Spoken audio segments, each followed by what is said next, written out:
Bismillahirrahmanirrahim. Assalamualaikum warahmatullahi wabarakatuh. Alhamdulillah wassalatu wassalamu ala Rasulillah. Asyhadu an la ilaha illallah wahdahu la syarikalah wa asyhadu anna Muhammadan abduhu wa rasuluhu la nabiyya ba'dah. Allahumma shalli wa sallim ala Muhammad wa ala alihi wa ashabihi wa man ittaba'ahum bi ihsanin ila yaumiddin amma ba'd. Teman-teman kelas 5 sekalian yang dirahmati Allah Subhanahu wa taala.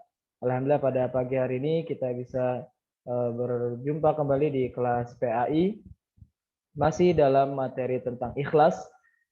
Pada pertemuan pertama kita sudah membahas makna ikhlas itu sendiri apa, lalu kemudian tanda-tanda orang itu ikhlas dan seterusnya gitu ya.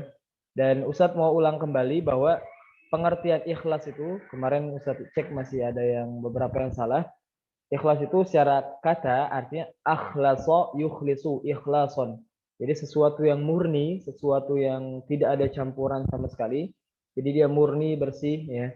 Akhlaso ya. Jadi ikhlas. Jadi makanya ikhlas itu adalah seseorang melakukan sebuah amalan itu murni tanpa ada niatan lain dan dia hanya tujukan kepada Allah Subhanahu wa taala. Murni karena Allah Subhanahu wa taala. Baik teman-teman sekalian, kali ini kita akan membahas keutamaan ikhlas itu sendiri. Kita sudah tahu bahwa ikhlas itu adalah salah satu syarat diterimanya amalan kita semua. Yang ada dua ya syarat diterimanya amal, yaitu adalah pertama ikhlas, yang kedua adalah ittiba. Ittiba itu mengikuti ajaran Rasulullah Shallallahu Alaihi Wasallam. Ya misalnya teman-teman sholat subuh ikhlas nih, sudah ikhlas banget, tapi ternyata 3 rakaat. Nah, itu kan tidak sesuai dengan ajaran Rasulullah SAW gitu. Artinya sholat subuhnya ya tetap tidak sah seperti itu. Atau sebaliknya sholat subuhnya sudah ikhlas dan seterusnya, tapi karena ada ria, ada ingin dipuji, nah maka itu juga tidak termasuk seperti itu. Yang pertama keutamaan adalah dengan kita ikhlas, ini adalah salah satu sebab diampunkannya dosa kita semua. Di dalam sebuah hadis dari Abu Hurairah radhiyallahu an, jadi ada kisah di mana ada seorang anjing. Ini bayangan seorang hewan, seekor hewan anjing ya, hampir mati karena kehausan. Jadi berputar-putar mengelilingi sumur yang ada airnya. Tiba-tiba anjing tersebut dilihat oleh seorang wanita, wanita pezina dari kaum Bani Israel. Jadi bayangkan ini wanita pezina ya.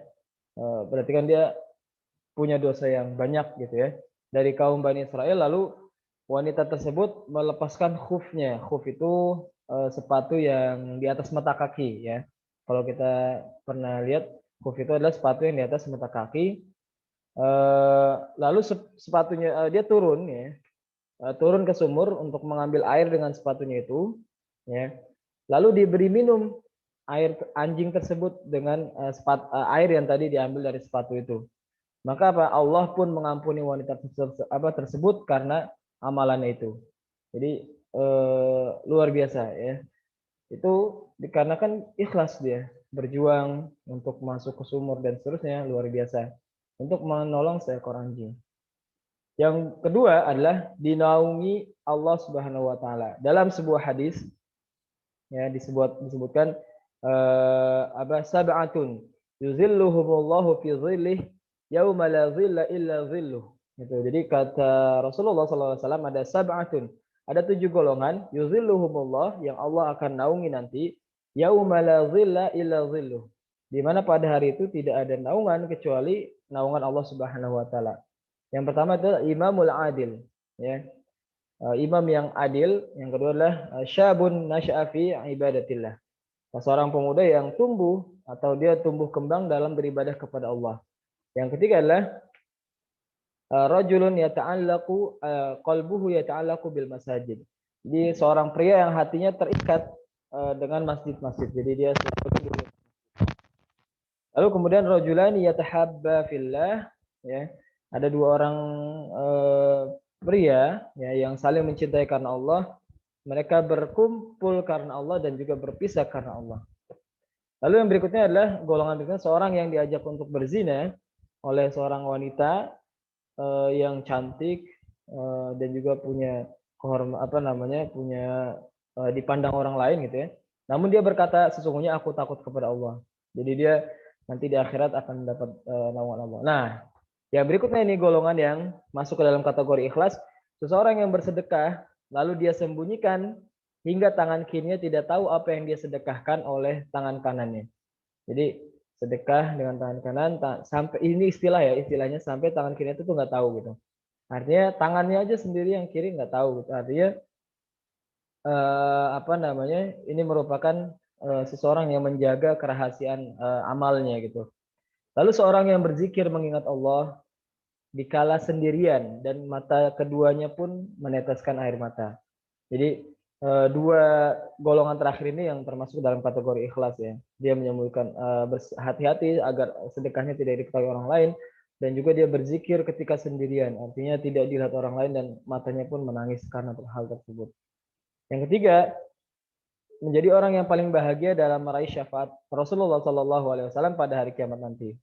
Dari Abu Hurairah Rasulullah dia berkata, wahai Rasulullah, siapakah yang paling bahagia eh, apa namanya pada hari kiamat dengan syafaatmu? Kata Rasulullah, aku telah menyangka bahwasanya tidak ada seorang pun yang mendahulumu bertanya kepadaku tentang hadis ini. Jadi ini Abu Hurairah yang pertama kali nanya tentang ini gitu. Karena aku melihat semangatmu dalam mencari hadis. Jadi kalau kita lihat tuh banyak hadis-hadis yang diriwayatkan oleh Abu Hurairah. Padahal Abu Hurairah itu menjelang akhir-akhir hidupnya baru dia banyak mengumpulkan hadis gitu. Orang yang paling bahagia dengan syafaat kepada hari kiamat adalah orang yang mengucapkan la ilaha illallah ikhlas dari hatinya. Jadi itu yang ketiga.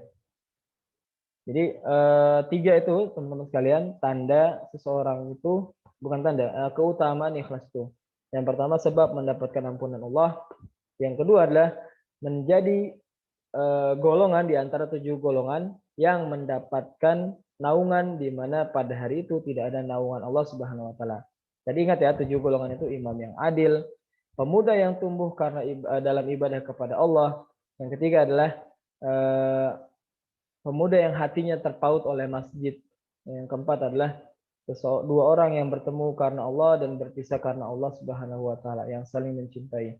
Yang keempat adalah ketika ada seseorang yang diajak berzina dengan seorang wanita lalu dia mengatakan aku takut kepada Allah Subhanahu wa taala. Dan dua golongan yang terakhir ya yang tadi disebutkan itu yang tadi yang keempat, yang kelima ya adalah golongan yang eh, apa namanya dia bersedekah ya bersedekah di eh, sembunyikan tangannya sampai tangan kirinya tidak mengetahui. Yang terakhir adalah seorang yang berzikir kepada Allah, mengingat Allah di kala sendirian. Nah, yang keutamaan ketiga adalah dia menjadi orang yang paling bahagia nanti di akhirat kelak. Jadi itu semua ya teman-teman sekalian eh, apa namanya tolong dihafalkan khususnya 7 golongan tadi ya. 7 golongan tadi Ustadz ulang, satu adalah imam yang adil, ya. Dua, pemuda yang tumbuh dalam ibadah kepada Allah. Tiga, ya. Yang ketiga adalah seorang pria yang hatinya terpaut oleh masjid, ya. Kemudian yang keempat adalah dua orang yang saling mencintai karena Allah. Yang kelima ya adalah seorang yang diajak untuk berzina oleh seorang wanita tapi dia mengatakan aku takut kepada Allah. Yang keenam, seorang yang bersedekah dia menyembunyikan sedekahnya sampai tangan kirinya tidak mengetahui apa yang disedekahkan oleh tangan kanannya. Yang ketujuh adalah seorang yang berzikir kepada Allah, mengingat Allah dikala sendirian sampai dua matanya itu mengeluarkan air mata, meneteskan air mata. Yaitu teman-teman sekalian tentang apa namanya keutamaan ikhlas itu sendiri. Jadi dengan ikhlas insya Allah ibadah kita menjadi semakin berkualitas sebagaimana disebutkan dalam surat Al-Mulk, allazi khalaqal mauta wal hayata liyabluwakum ayyukum ahsanu amala. Allah yang menciptakan kematian dan kehidupan dan menguji kalian, liyabluwakum untuk menguji kalian ayyukum siapa di antara kalian ahsanu amala, yang paling baik amalnya. Para ulama tafsir menafsirkan ahsanu amal di sini adalah bukan yang paling banyak tapi akhlasu amala, yang paling ikhlas amalnya. Semoga kita termasuk hamba-hamba Allah yang ikhlas dalam beribadah kepadanya dan dijauhi dari sifat-sifat riya. Amin ya rabbal alamin. Kurang lebih mohon maaf. Assalamualaikum warahmatullahi wabarakatuh.